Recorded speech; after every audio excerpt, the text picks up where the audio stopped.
और अब शुरू करते हैं समाचारों का बेहतरीन सफर। कांग्रेस नेता राहुल गांधी की लोकसभा सदस्यता खत्म कर दिए जाने के विरोध में शनिवार को अजमेर शहर जिला कांग्रेस पार्टी के नेताओं ने गांधी भवन चौराहे पर विरोध प्रदर्शन किया। इस दौरान नेताओं ने कहा कि राहुल गांधी की लोकसभा सदस्यता खत्म करना मोदी सरकार की तानाशाही की पराकाष्ठा है। इससे प्रधानमंत्री और सत्तारूढ़ गिरोह का असली चेहरा बेनकाब हुआ है। नेताओं ने कहा कि प्रधानमंत्री से जुड़े अडानी महाघोटाला की जेपीसी जांच के बजाय राहुल गांधी को सांसद से अयोग्य करार दिया गया है। नेताओं ने कहा कि देश का जनमानस राहुल गांधी को देश की सच्चाई बोलने से रोकने तथा महंगाई, बेरोजगारी, भ्रष्टाचार जैसे ज्वलंत मुद्दों पर संसद से सड़क तक संघर्ष को मोदी सरकार द्वारा रोकने की नाकाम कोशिशों को देख और समझ रही है। आज जो राहुल गांधी जी की सदस्यता खत्म की गई है, बीजेपी की हठधर्मिता की वजह से नरेंद्र मोदी जी की बीजेपी की सरकार ने राहुल गांधी जी जो सच बोलते हैं उनको सच सहन नहीं होता। आज राहुल गांधी जी की सदस्यता खत्म कर दी गई है कल, तो हम पुरजोर तरीके से उसका विरोध करते हैं। सच ये सुनना नहीं चाहते, संसद में ये बोलने देना नहीं चाहते और सड़कों पर ये आंदोलन नहीं करने देना चाहते। तो ये करना क्या चाहते हैं? एक संवैधानिक संस्थाओं को दुरुपयोग करना कोई बीजेपी के लोगों से सीखे, बीजेपी की सरकारों से सीखे। संवैधानिक संस्थाओं का दुरुपयोग करना लोकतंत्र की हत्या करने जैसा है और लोकतंत्र की हत्या करें, ये वन मैन वन नेशन का काम करना चाहते हैं। और कांग्रेस का एक एक कार्यकर्ता राहुल गांधी जी के साथ खड़ा है, उस सच के साथ खड़ा है। देश में केंद्र सरकार द्वारा, मोदी जी द्वारा लोकतंत्र की धज्जियां उड़ाई जा रही हैं और हमारी संवैधानिक संस्थाओं का दुरुपयोग कर कर जिस तरह राहुल गांधी जी की सदस्यता को जो है उन्होंने लोकसभा से उनकी सदस्यता रद्द की है, उस तरह देश के अंदर अगर कोई भी केंद्र सरकार, भाजपा इनके खिलाफ आवाज़ उठाएगा, ये जिस तरह देश को लूट कर खा रहे हैं, जिस तरह इन्होंने जो है लोगों को दान अड्डे बनाकर आम जनता के पैसे को चूसा है, उसके खिलाफ आवाज़ उठाने वाले राहुल गांधी जी की आवाज़ को कुचलने के लिए इन्होंने जो कदम उठाया, कांग्रेस किसी भी कीमत पर बर्दाश्त नहीं करेगी। देश में काला कानून लाके रख दिया इन्होंने, देश के अंदर अघोषित जो है इन्होंने हमारे देश के अंदर जो आपातकालीन स्थिति पैदा कर दी है। कल इस देश के अंदर फासिस्टवादी ताकतों ने लोकतंत्र का गला घोटा। पहली बार जो 79 के अंदर इंदिरा गांधी के साथ हुआ था, वही वाकया फिर दोहराया गया। ये वही ताकतें हैं जो देश को तोड़ना चाहती है। कांग्रेस के लोग बार बार इस बात को मांग उठा रहे थे और बार बार कह रहे थे कि ये फासिस्ट ताकतें देश को तोड़ने के लिए एकजुट होकर खड़ी हुई है।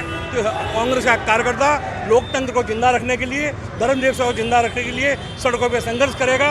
राहुल जी के साथ कल थे, राहुल गांधी के साथ आज हैं और कांग्रेस ने देश की आज़ादी के आंदोलन में अपना योगदान दिया था और कांग्रेस का कार्यकर्ता फिर पुनः संविधान की रक्षा करने के लिए आज फिर सड़कों पर है।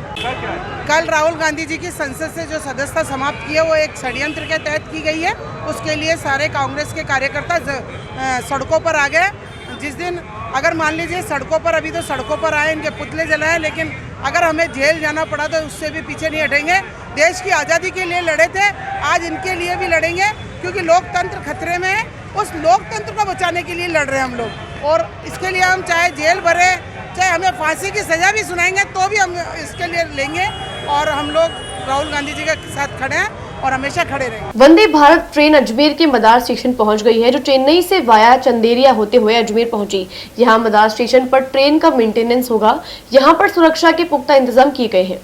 वंदे भारत ट्रेन अजमेर के मदार स्टेशन पहुंच गई है, जो चेन्नई से वाया चंदेरिया होते हुए अजमेर पहुंची है। यहां मदार स्टेशन पर ट्रेन का मेंटेनेंस होगा। यहां पर सुरक्षा के पुख्ता इंतजाम किए गए हैं। वंदे भारत ट्रेन शनिवार सुबह करीब 7 बजे अजमेर पहुंच गई है। यहां ट्रेन में कई इंस्ट्रूमेंट लगाए जाएंगे। ट्रेन के पिट लाइन में बदलाव किए जा रहे हैं। यहाँ ट्रेन के AC लाइट, पंखों व मोटर्स की जाँच की जाएगी। इसके बाद अजमेर से दिल्ली के बीच ट्रायल होगा। इस दौरान स्पीड की जाँच की जाएगी। 3 से 4 दिन तक ट्रायल किया जाएगा। ट्रायल के हेडक्वार्टर्स का स्टाफ मैकेनिकल, इलेक्ट्रिकल व अन्य स्टाफ साथ होगा। सीनियर DSM विवेक रावत ने बताया कि वंदे भारत ट्रेन अजमेर पहुंच गई है। यहां मदार स्टेशन पर रखा गया है। यहां ट्रेन का मेंटेनेंस किया जाएगा। इसके बाद लगातार ट्रायल होगा। ट्रायल के दौरान जो कमी रहेगी उसे पूरा किया जाएगा। मेंटेनेंस व ट्रायल के बाद इसे सुचारू रूप से चलाया जाएगा। पिसांगन उपखंड के भगवानपुरा में बीती शाम को करीब 7 बजे के आसपास एक मंदबुद्धि युवक उपखंड से गुजरते हुए जेठाना किशनगढ़ 700 MVA हाईटेंशन लाइन के टावर पर चढ़ गया। सूचना पर मौके पर पहुंचे शासन प्रशासन ने जब जेठाना बिजली घर से निकली आपूर्ति बंद करवाई, तब युवक नीचे उतरने से पूर्व एक पोल से दूसरे पोल के बीच सवेरे 4 बजे तक कुल 19 बार इधर उधर चलता रहा। पिसांगन उपखंड के भगवानपुरा में बीती शाम को करीब 7 बजे के आसपास एक मंदबुद्धि युवक उपखंड से गुजरते हुए जेठाना किशनगढ़ 700 MVA हाईटेंशन लाइन के टावर पर चढ़ गया। सूचना पर मौके पर पहुंचे शासन प्रशासन ने जब जेठाना बिजली घर से बिजली आपूर्ति बंद करवाई, तब युवक नीचे उतरने से पूर्व एक पोल से दूसरे पोल के बीच सवेरे 4 बजे तक कुल 19 बार इधर से उधर चलता रहा। पिचौलिया गिरदावर रामरतन चौधरी के मुताबिक भगवानपुरा हल्का पटवारी हमीद रुहान ने उन्हें सूचना दी कि भगवानपुर निवासी कृष्ण बावरी के खेत में लगे 700 MVA के टावर पर पिसांगन थाना क्षेत्र के भावंता गांव निवासी सावरराम कुम्हार, जो कि मंदबुद्धि बताया जा रहा है, चढ़ गया है। गिरदावर रामरतन चौधरी ने बताया कि सूचना पर उन्होंने मामले से उपखंड अधिकारी प्रियंका बड़गुजर, तहसीलदार शीला चौधरी व नायब तहसीलदार मंजूर अली को अवगत कराया। सूचना पर नायब तहसीलदार मंजूर अली भी मौके पर पहुंचे और पुष्कर पुलिस व सिविल डिफेंस को सूचना दी। सूचना पर सिविल डिफेंस टीम के साथ ही पुष्कर थाने से ASI Chhitarmal, Girdharilal, beat constable Sukharam व चालक पेमाराम मौके पर पहुंचे। गिरदावर रामरतन चौधरी ने बताया कि शासन प्रशासन ने ग्रामीणों की मदद से सावरराम कुम्हार को नीचे उतारने के प्रयास शुरू करने से पूर्व जेठाना बिजली घर से बिजली आपूर्ति बंद करवाई, लेकिन जब सावरराम को बिजली आपूर्ति बंद होने की जानकारी लगी तो सावरराम कुम्हार एक टावर से दूसरे टावर के मध्य तारों पर चलने लगा और ग्रामीणों की समझाइश व सिविल डिफेंस के प्रयासों के बाद आखिरकार सुबह 4 बजे सावरराम नीचे उतरा, जिसे उपचार के लिए अस्पताल भिजवाया गया। अजमेर के मांगलियावास थाना क्षेत्र में रहने वाली पूजा ने अपनी जीवन लीला समाप्त कर ली है। मांगलियावास थाना पुलिस ने जानकारी देते हुए बताया कि पूजा मानसिक रोगी थी और उसने इसी बीमारी की वजह से फांसी लगाकर सुसाइड कर लिया है। अजमेर के मांगलियावास थाना क्षेत्र में रहने वाली पूजा ने अपनी जीवन लीला समाप्त कर ली। मांगलियावास थाना पुलिस ने जानकारी देते हुए बताया कि पूजा मानसिक रोगी थी और उसने इसी बीमारी की वजह से फांसी लगाकर सुसाइड कर लिया। मृतिका पूजा की 2 साल पहले ही शादी हुई थी। उसके 9 महीने की एक बच्ची भी है। पूजा के ससुराल और पीहर के लोगों ने किसी तरह का कोई शक जाहिर नहीं किया। फिलहाल पुलिस ने पूजा की डेड बॉडी को जीलन मोर्चरी में रखवा दिया है। इस पूरे मामले में SDM अजमेर ग्रामीण द्वारा जांच की जाएगी और मेडिकल बोर्ड द्वारा पूजा के शव का पोस्टमार्टम कराकर परिजनों को सुपुर्द कर दिया। रात्रि में लगभग 2 बजे थाना मांगलियावास को सूचना मिली कि केसरपुरा गांव में पूजा पुत्री रतनलाल वाइफ ऑफ सावरलाल ने फांसी लगाकर आत्महत्या कर ली है, जिस पर मौके पर पुलिस गई और नियमानुसार कार्रवाई कर बॉडी को रात्रि को ही लाकर चीरगढ़ जेल NH में रखवाया। अभी सुबह पोस्टमार्टम कार्रवाई हेतु आए तो पता चला कि मृतका की शादी को 2.5 साल ही हुए हैं, इसलिए कार्रवाई के लिए श्रीमान SDM साहब अजमेर ग्रामीण को निवेदन किया गया है, उनके द्वारा अग्रिम कार्रवाई की जाएगी। पूजा के परिजनों ने, दोनों पक्ष यहाँ मौजूद है, दोनों ने मौत फांसी लगाने से ही मौत माना है, कोई डाउट नहीं किया है और मृतका का मानसिक रोगियों ने बताया, जिसका इलाज भी जारी रखना बताया। पोस्टमार्टम कार्रवाई SDM साहब के द्वारा करवाई जाएगी। ससुराल गुलाबपुरा है और पिछले 1 महीने से ये पीहर आई हुई थी। 9 माह की बच्ची है इसके, केसरपुरा आई हुई थी अपने पीहर में।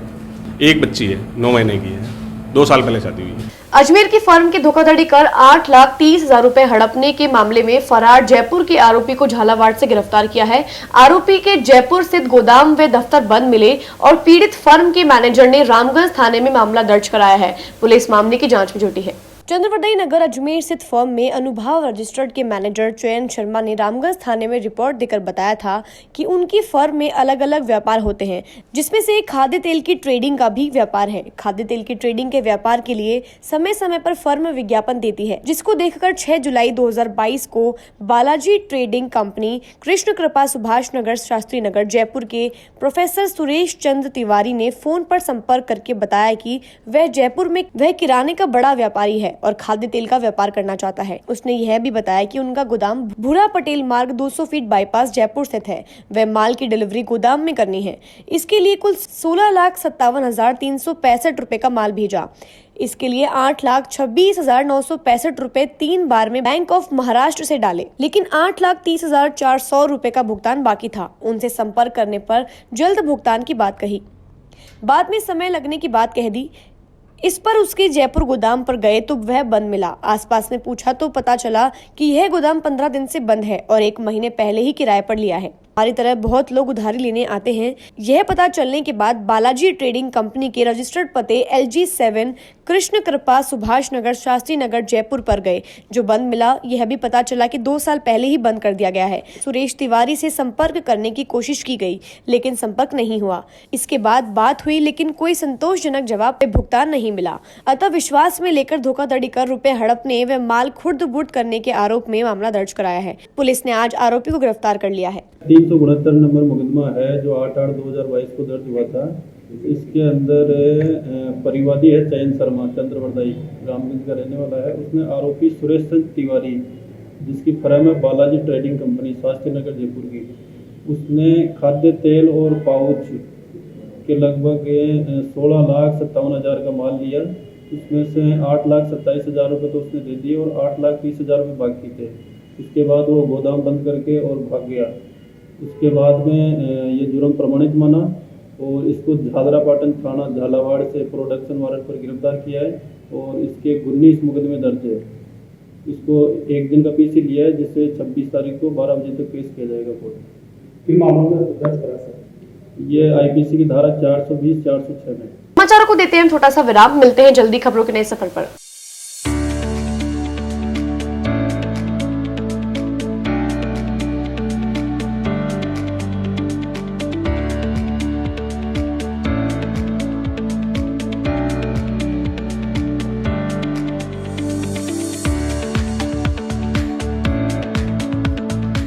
ए सर्किट मामू नहीं बनने का, रेडीनेट फाइबर लगाने का। इंटरनेट बोले तो रेडीनेट फाइबर नेट। डिटेल्स के लिए 7412001234 पे कॉल लगाने का। सही है भाई। इंटरनेट बोले तो रेडीनेट फाइबर।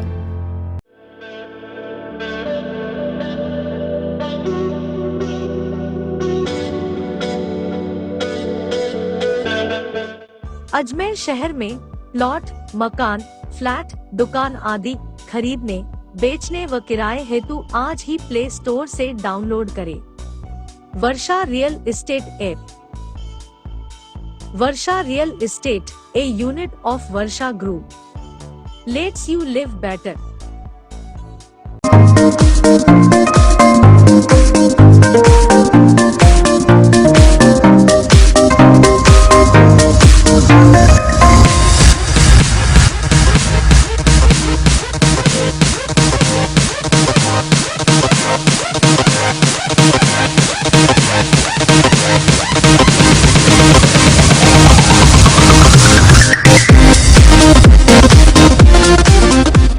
एक बार फिर आपका स्वागत है। आइए चलते हैं खबरों के नए सफर पर। 5वीं इंटरमीडिएट क्रिकेट प्रीमियर लीग का समापन शनिवार को संस्कृति स्कूल के खेल मैदान में हुआ। प्रतियोगिता का फाइनल मुकाबला दबंग पत्रकार और पत्रकार पैंथर्स की टीम के बीच हुआ। मुकाबले में पत्रकार पैंथर्स की टीम ने 8 विकेट से जीत दर्ज कर प्रतियोगिता के 5वें संस्करण का खिताब अपने नाम किया है। टॉस जीतकर पहले क्षेत्र रक्षण करने उतरी पत्रकार पैंथर्स की टीम ने दबंग पत्रकार की टीम को 16 ओवर में ही महज 59 रन के स्कोर पर ऑल आउट कर दिया।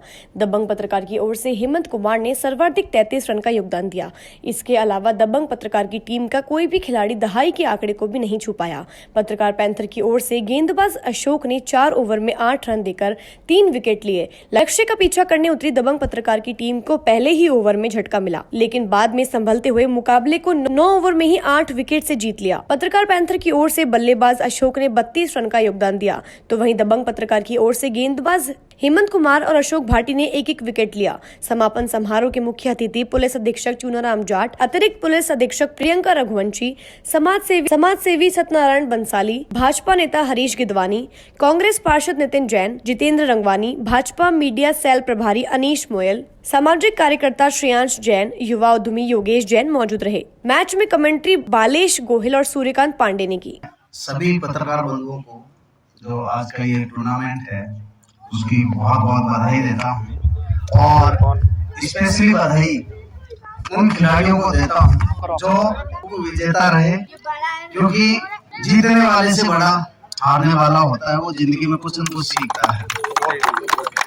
मेरी सभी को बहुत बहुत बधाई, और क्योंकि स्वस्थ शरीर के अंदर ही स्वस्थ दिमाग है, उसका निवास होता है।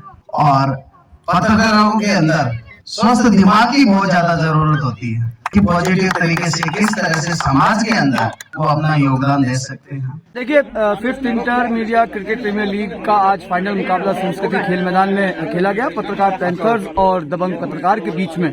और टॉस जीतकर पत्रकार पैंथर्स की टीम ने पहले फील्डिंग का फैसला लिया और जो उनके लिए काफी महत्वपूर्ण साबित हुआ। मैदान पर बल्लेबाजी के लिए उतरी दबंग पत्रकार की टीम पहले ओवर से ही डगमगा गई थी और पूरे 20 ओवर भी नहीं खेल पाई और महज 59 रन पर ऑल आउट हो गई। लक्ष्य का पीछा करने के लिए जब पत्रकार पैंथर्स की टीम उतरी तो उन्होंने 2 विकेट खोकर ही इस मैच को 10वें ओवर में ही जीत लिया और खिताब 5वीं इंटरमीडिया क्रिकेट प्रीमियर लीग का जो खिताब था वो अपने नाम किया। पत्रकार पैंथर्स की टीम जो है वो चैंपियन रही है और ऑलराउंड प्रदर्शन के लिए जो मैन ऑफ द सीरीज का खिताब है वो दबंग पत्रकार के कप्तान अशोक सिंह भाटी को दिया गया, जबकि सर्वश्रेष्ठ बॉलर के रूप में दबंग पत्रकार के ही खिलाड़ी हेमंत कुमार रहे। सर्वश्रेष्ठ बल्लेबाज जो है वो पत्रकार पैंथर्स के मसीह रहे। तमाम अतिथि एसपी चुनाराम जाट हमारे मुख्य अतिथि थे। इसके अलावा एडिशनल एसपी जो है प्रियंका रघुवंशी वो यहाँ मौजूद थी। तमाम जो हमारे सहयोगी थे, स्पॉन्सर्स थे, हरीश गिदवानी साहब, अनीश मोयल, नितिन कुमार जैन, सनी, आपके संदीप धवाई, तमाम अतिथि जो हैं और स्पॉन्सर्स थे, उनकी मौजूदगी में आज ये समापन प्रतियोगिता का समापन समारोह यहाँ पर आयोजित हुआ। और अब अगले साल हम 6ठे इंटरमीडिया क्रिकेट प्रीमियर लीग के साथ आपके साथ वापस से हाजिर होंगे एक नए रूप और स्वरूप के साथ। जिला कलेक्टर अंशदीप की अध्यक्षता में शनिवार को जिला जन अभियोग एवं सतर्कता समिति की बैठक में कई प्रकरणों को निस्तारित कर आमजन को राहत प्रदान की गई। बैठक में 27 प्रकरण सुना गया। सतर्कता समिति की बैठक में आज अजमेर दक्षिण विधायक अनीता भदेल, किशनगढ़ विधायक सुरेश टाक, कई पदाधिकारी और अधिकारी मौजूद रहे। विधायक अनीता भदेल ने बताया कि जो भी समस्या है जन सुनवाई में उसको 1 महीने के अंदर निष्पक्ष जांच करके निस्तारण करें। संतोष, आज की जन सुनवाई में बड़ी संख्या में परिवारों ने अपने परिवाद पेश किए। जिला कलेक्टर से संबंधित अधिकारियों को निर्देशित कर त्वरित कार्यवाही करने के निर्देश दिए गए। मेरी विधानसभा के 8 मामले थे और 8 पे डिस्कस हुआ है। कुछ परिवादी भी आए थे, तो जो डिस्पोज ऑफ हो गए, 2 डिस्पोज हो गए थे, अतिक्रमण हट गया था, उनको हमने हटा दिया। इससे 6 प्रकरण अभी भी है, 1 और आज नया दर्ज कराया। तो 1 महीने के लिए टाइम मांगा है, 1 महीने में कार्रवाई होगी। इनको अतिक्रमण से रिलेटेड है। कई खेल मैदान पे अतिक्रमण कर रखे हैं, तो कहीं पे चरागाहों में मकान बना के या बाड़े बना के 20-20 बीघा पे लोग बैठे हैं। तो कुछ फसल काश्त होने की वजह से सीमा ज्ञान नहीं हो पाया।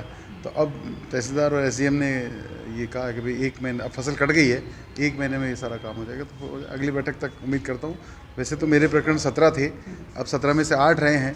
ये रेगुलर मॉनिटरिंग और फॉलोअप करने का नतीजा है कि हम लगातार सतर्कता समिति की बैठक में आते हैं, खुद विधायक भी, और हम खुद इंटरेस्ट लेते हैं कि ऐसी जो ज़मीनें हैं, चाहे चरागाह है, चाहे खेल मैदान है, चाहे शमशान की भूमियाँ हैं, उनसे अतिक्रमण हटे और ये जनोपयोगी चीज़ें हैं और ये जनता के उपयोग में आए, किसी व्यक्ति विशेष के उपयोग में नहीं आए। देखिए, सतर्कता समिति के जो केसेस हैं हमने उसको स्पेशली अलग दिन पे सैटरडे को हम इसलिए रखवाते हैं क्योंकि नॉर्मल जन सुनवाई वाले दिन कॉम्प्लिकेटेड मैटर्स पे हम ज़्यादा समय नहीं दे पाते। तो आज हमने सतर्कता समिति के मैटर्स रखवाए गए। लगभग 21 से 22 केसेस थे, जिसके अंदर कुछ 4 से 5 केसेस का निस्तारण भी हुआ है। कुछ केसेस ऐसे हैं जिसके अंदर ज़मीन की स्थिति क्लियर होना आवश्यक है, डूब क्षेत्र की स्थिति क्लियर होना आवश्यक है, उसके संबंध में निर्देश दिए हैं।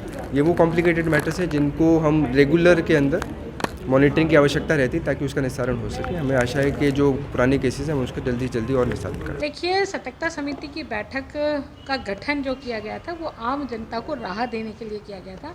इसमें जिला स्तरीय सभी अधिकारियों को आना होता है और बहुत ही दुर्भाग्य की बात है कि जितने विभाग हैं, चाहे वो पीएचडी है, चाहे पीडब्ल्यूडी है, चाहे नगर निगम है, चाहे एडी है, वो अपने छोटे महातत लोगों को भेज देते हैं। उससे समिति की समस्याओं का समाधान नहीं होता है और एक समस्या कई महीनों तक फॉरवर्ड होती रहती है। और इसको देखते हुए आज मैंने सुझाव दिया है कि भाई किसी तरह से जो समस्या आ गई उसका 1 महीने के अंदर निस्तारण हो ताकि लोगों को भी राहत मिले। कई प्रकरण ऐसे हैं जो 6-6 महीने से पेंडिंग है। अधिकारी कुछ और रिपोर्ट देते हैं और जब परिवादी यहाँ आता है तो परिवादी से पता पड़ता है कि वो काम तो हुआ ही नहीं है। तो मुझे लगता है कि जो प्रशासनिक स्तर पर कहीं ना कहीं लापरवाही बरती जा रही है और उस लापरवाही की वजह से समस्याओं का समाधान नहीं हो पा रहा है। समाचारों को देते हैं छोटा सा विराम, मिलते हैं जल्दी खबरों के नए सफर पर।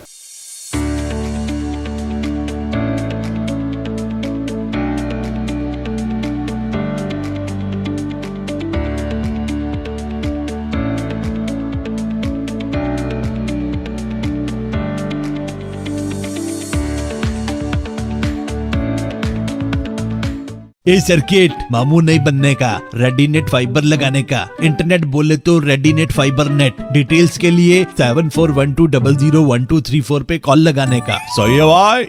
इंटरनेट बोले तो रेडीनेट फाइबर।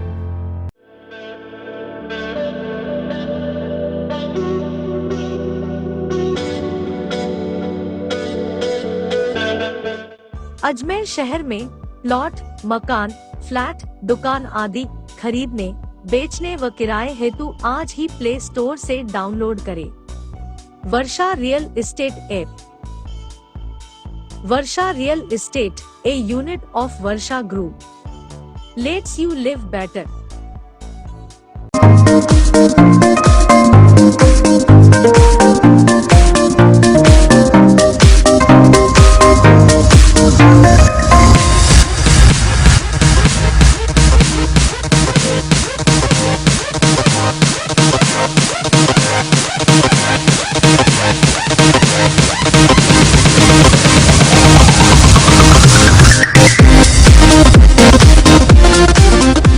एक बार फिर आपका स्वागत है। आइए चलते हैं खबरों के नए सफर पर। सुरक्षा की दृष्टि से सैन्य खुफिया प्राधिकरण ने आर्मी हेडक्वार्टर्स नई दिल्ली से देश भर में तैनात फौज के सैनिकों को एक एडवाइजरी जारी की है। इस एडवाइजरी में चीन निर्मित मोबाइल फोन का उपयोग न करने की अपील की गई है। इस आदेश का शहरवासियों ने भी समर्थन किया है।